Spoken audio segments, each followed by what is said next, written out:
Saya Cynthia Rompas masih menemani Anda di Kompas Petang. Saudara Presiden Prabowo Subianto hadiri acara Musyawarah Perencanaan Pembangunan atau Musrenbang di kantor Bappenas Jakarta.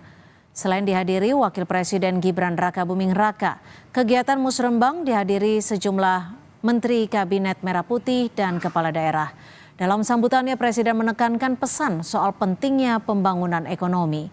Prabowo juga memberi pesan soal peran pemerintah kepada rakyatnya.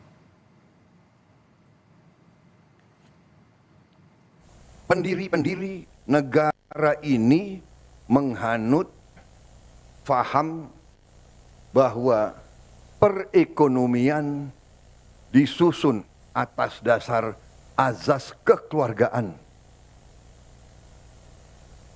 Pemerintah bukan hanya wasit, pemerintah bertanggung jawab, pemerintah dipilih oleh rakyat, pemerintah harus menjadi pengayom rakyat, pemerintah harus jadi pemimpin, pemerintah harus jadi pelopor, pemerintah harus menjadi pengelola, pemerintah harus memanage ekonomi, pemerintah harus menjaga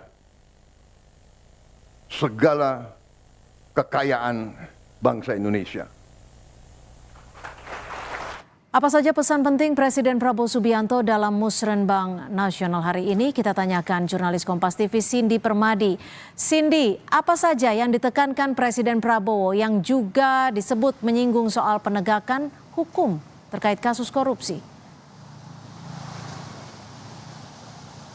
Ya, Cynthia, tampaknya dalam pidatonya Presiden Prabowo Subianto menekankan posisi pemerintah di hadap penegakan hukum, yaitu adalah tegas. Kalau secara korupsi, secara spesifik soal korupsi, ya tadi menyinggung soal adanya kasus dugaan korupsi yang kerugiannya sampai ratusan triliun rupiah, tapi vonisnya ringan.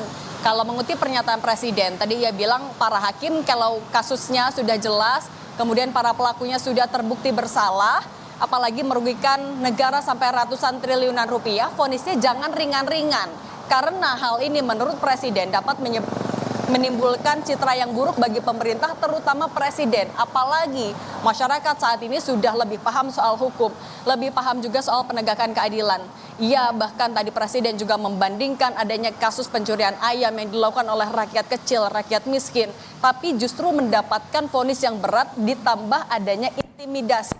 Oleh karena itu Presiden tadi menyinggung ataupun juga meminta kepada Menteri IMIPAS dan Jaksa Agung terkait kasus korupsi yang tadi merugikan negara sampai ratusan triliun rupiah untuk bisa diajukan banding, bahkan menuntut sampai 50 tahun penjara. Kita dengarkan dulu pernyataan lengkap dari Presiden Prabowo Subianto soal ini.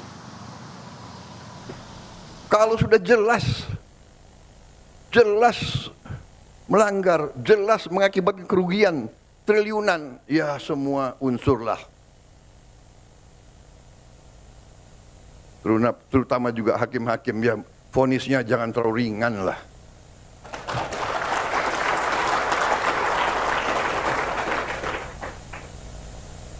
Nanti dibilang Prabowo nggak ngerti hukum lagi. Tapi rakyat pun ngerti, rakyat di pinggir jalan ngerti. Ngerampok triliunan, kalau triliunan, ratusan triliun. Jaksa Agung naik banding nggak? Naik banding ya? Naik banding. Vonisnya ya 50 tahun begitu kira-kira itu.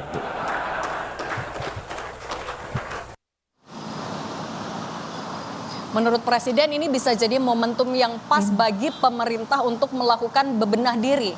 Jangan sampai bebenah ini dilakukan oleh masyarakat. Jadi masyarakat yang membenahi pemerintah sehingga pemerintah harus evaluasi diri. Pemerintah harus melakukan hal yang lebih baik lagi.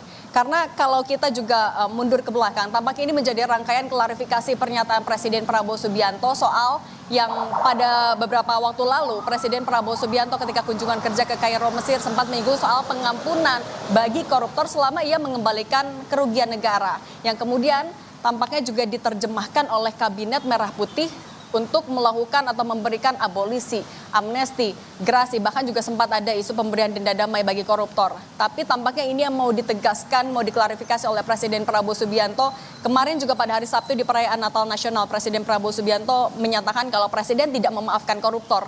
Ia hanya mendorong agar koruptor bertaubat secara agama, kemudian juga mengingat kalau korupsi ini merugikan ratusan juta masyarakat Indonesia. Artinya Presiden Prabowo Subianto sekali lagi mau menguatkan kembali posisinya, memastikan posisinya di hadapan hukum, yaitu tegas dan tidak tebang pilih. Kalau kita juga ingat ketika pertama kali dilantik sebagai Presiden, Prabowo Subianto pada 20 Oktober 2024 di DPR RI, ia juga menegaskan soal pentingnya penegakan hukum yang tegas, kemudian juga dalam beberapa kesempatan bertemu dengan pihak-pihak lain di istana seperti investor dari luar negeri. Ia menyebutkan kalau korupsi yang menyebabkan kerugian negara, apalagi menghambat pemasukan negara seperti investasi, itu tidak bisa diberikan ampun. Artinya penegakan yang tegas ini yang mau dipatri di pikiran para publik di awal pemerintahan Prabowo Subianto.